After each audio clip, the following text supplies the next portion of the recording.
Hello students, my name is श्रद्धा।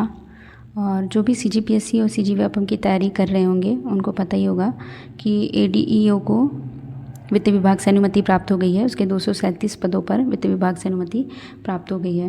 तो आने वाले किसी भी समय में हो सकता है अक्टूबर लास्ट में ही आपको नोटिफिकेशन देखने के लिए मिल जाए। ठीक है। इसके अलावा एसआई और नगर सैनिक, बिलासपुर नगर सैनिक और आपका पीएचई विभाग में जेई की पोस्ट, जिसमें सिविल की 118 और इलेक्ट्रिकल प्लस मैकेनिकल की 10 पोस्ट, और इसके अलावा आपका कृषि विस्तार अधिकारी की 321 पोस्ट को वित्त विभाग द्वारा अनुमति प्राप्त हो गई है। तो वित्त विभाग से अगर अनुमति प्राप्त हो गई है तो जल्दी इसका नोटिफिकेशन देखने के लिए मिल सकता है। तो इसी वजह से मैं आज एडीईओ के प्रीवियस ईयर के क्वेश्चन पेपर को लेके आई हूँ। एडीईओ का पेपर 2 ही बार हुआ है, 2012 और 2017 में, और अब होने वाला है। तो एक बार देख लेते हैं। वैसे एडीईओ के पैटर्न में चेंजेस हो सकते हैं। जैसे पहले 150 नंबर का प्रश्न होता था, अब हो सकता है 100 नंबर का प्रश्न हो। तो उसमें पहले हिंदी का जो सेक्शन था वो पहले 30 नंबर का आता था, तो हो सकता है कि अब वो 20 नंबर का आए। तो एक बार हिंदी के सेक्शन को देख लेते हैं हम, और उसके बाद पंचायती राज व्यवस्था को भी देखेंगे। तो आज हम एडीईओ के जो प्रीवियस ईयर के पेपर हैं उसमें हिंदी सेक्शन को करेंगे। तो चलिए देख लेते हैं। क्वेश्चन नंबर 1 है हमारा, पर्यायवाची शब्द किसे कहते हैं। ऑप्शन नंबर ए है एकार्थक शब्द, ऑप्शन नंबर बी है युग्म शब्द, ऑप्शन नंबर सी है प्रति शब्द, और ऑप्शन नंबर डी है हमारा ये सभी। तो इसका जो सही आंसर होगा वो होगा पर्यायवाची शब्द का जो मिलता जुलता शब्द है वो है हमारा प्रति शब्द। ऑप्शन नंबर सी हमारा क्या हो जाएगा, सही आंसर हो जाएगा।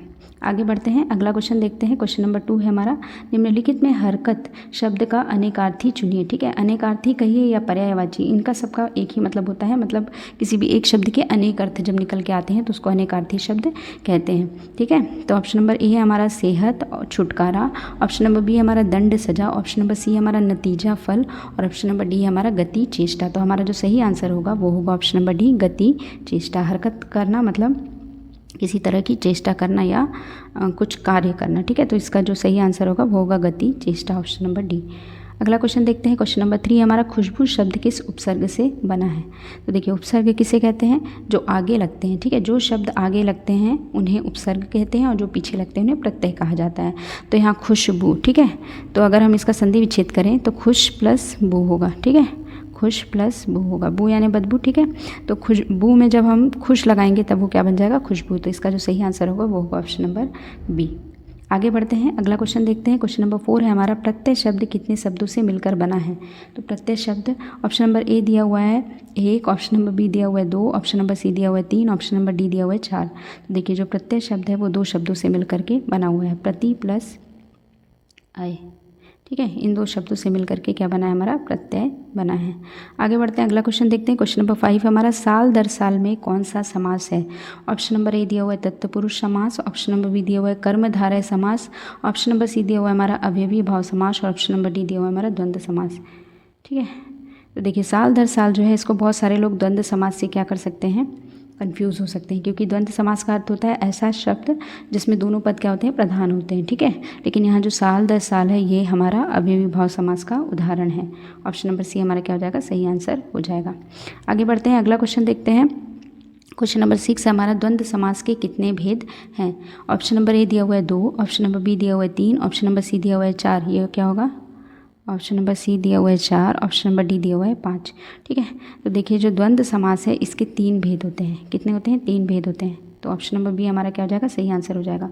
अच्छा, 3 भेद कौन कौन से होते हैं ये भी देख लेते हैं। तो देखिए, पहला होता है इतरेतर, है ना, इतरेतर द्वंद्व समास। दूसरा होता है हमारा समाहार द्वंद्व समास, और तीसरा होता है हमारा वैकल्पिक द्वंद्व समास। तो इस तरह से 3 प्रकार के द्वंद्व समास होते हैं। आगे बढ़ते हैं, अगला क्वेश्चन देखते हैं। क्वेश्चन नंबर 7 है हमारा, जिसका निवारण ना किया जा सके के लिए एक शब्द। ठीक है। तो ऑप्शन नंबर ए दिया हुआ है निवारण, ऑप्शन नंबर बी दिया हुआ है अनिवारण, ऑप्शन नंबर सी दिया हुआ है अनिर्णित, और ऑप्शन नंबर डी दिया हुआ है अनिवार्य। जिसका निवारण ना किया जा सके तो बहुत सारे बच्चे गलती करेंगे और सीधे अनिवारण को टिक कर देंगे।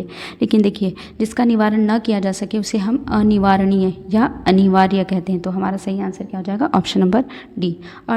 अनिर्णित का मतलब क्या होता है? जिसका निर्णय ना लिया जा सके। और निवारण तो किसी भी चीज़ का निवारण निकाल लेना निवारण कहलाता है। ठीक है, तो हमारा जो सही आंसर होगा वो होगा, बड़े ध्यान से इस क्वेश्चन को देखिएगा, अनिवार्य।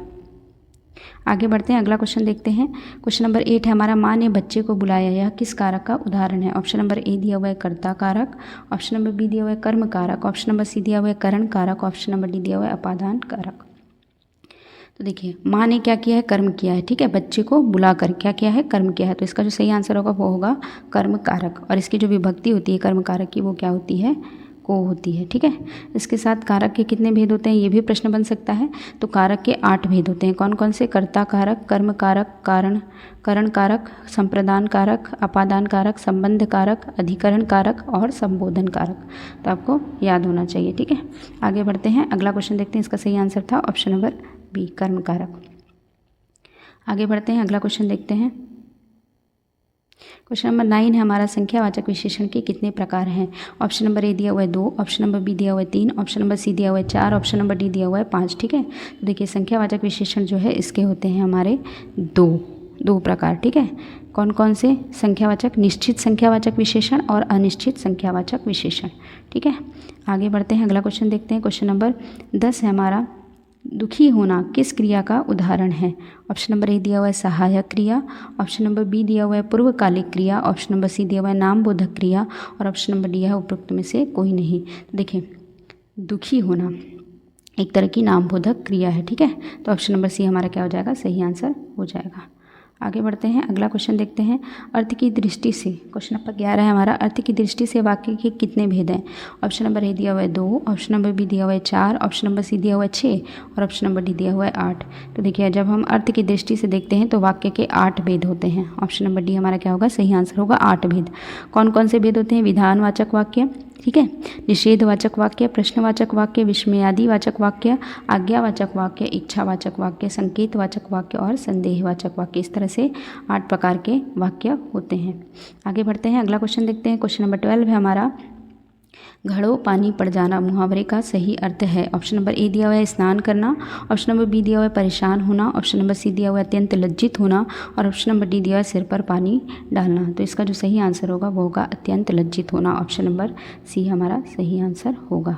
आगे बढ़ते हैं, अगला क्वेश्चन देखते हैं। बासु उछलना मुहावरे का सही अर्थ है? ऑप्शन नंबर ए दिया हुआ है हमको नीचे से ऊपर चढ़ना, ऑप्शन नंबर बी दिया हुआ है बहुत खुशी होना, ऑप्शन नंबर सी दिया हुआ है पागल होना और ऑप्शन नंबर डी दिया हुआ है उछल कूद करना। तो देखिए, इसका सही आंसर होगा, बासु उछलना का सही आंसर होगा बहुत खुशी होना। ठीक है, इस तरह के मुहावरे व्यापम पूछता है। ठीक है, आगे बढ़ते हैं, अगला क्वेश्चन देखते हैं। क्वेश्चन नंबर 14 है हमारा, वाक्य में पदक्रम का सबसे साधारण नियम है? ठीक है, वाक्य में पदक्रम का सबसे साधारण नियम है।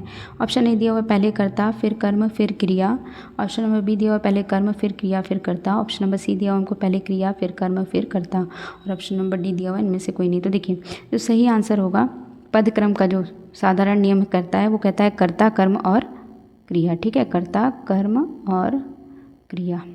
तो हमारा जो सही आंसर होगा इसके हिसाब से वो होगा ऑप्शन नंबर ए। आगे बढ़ते हैं, अगला क्वेश्चन देखते हैं। क्वेश्चन नंबर 15 है हमारा, वास्तविक मूल्य से अधिक लिए जाने वाले शुल्क के लिए सही शब्द है? ऑप्शन नंबर ए है अतिशुल्क, ऑप्शन नंबर बी है अधिशुल्क और ऑप्शन नंबर डी है सी है हमारा अपिशुल्क, ऑप्शन नंबर डी है हमारा अधिशुल्क। तो देखिए, सभी जानते हैं जब अधिक पैसा लिया जाता है या अधिक शुल्क लिया जाता है तो उसे अधिशुल्क कहा जाता है। ठीक है, तो पहले जो व्यापम का पैटर्न था उसमें हिंदी के 30 प्रश्न आते थे, तो 2017 में भी जो पूछा गया उसमें 30 प्रश्न हैं, तो ये 15 प्रश्न थे और बाकी 15 प्रश्न मैं पार्ट 2 में लेके आऊँगी। अगर आपको ये वीडियो अच्छा लगा हो तो please like share and subscribe to my YouTube channel. Thank you so much.